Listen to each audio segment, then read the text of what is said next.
ఆకాశంలో బస్సు మబ్బులు రైలు మబ్బులు కమ్ముకుంటున్నాయి. రాయండి.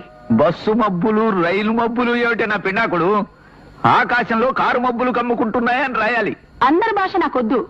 నా భాష వేరు, నా భావం వేరు, నా పదాలు వేరు, నా ప్రయోగాలు వేరు. అందరూ కారు మబ్బులు అంటారు. నేను వెరైటీగా బస్సు మబ్బులు రైలు మబ్బులు అంటాను.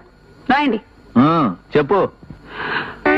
రైలు మబ్బుల వెనక నుంచి చంద్రుడు వంగి చూస్తున్నాడు. ఏమిటి? చంద్రుడు వంగి చూస్తున్నాడా?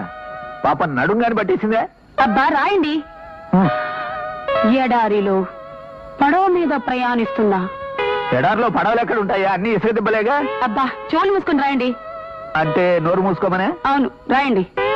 పడవ మీద ప్రయాణిస్తున్నా కుమార్ రాజాకి ఆకలి వేసి కడుపులో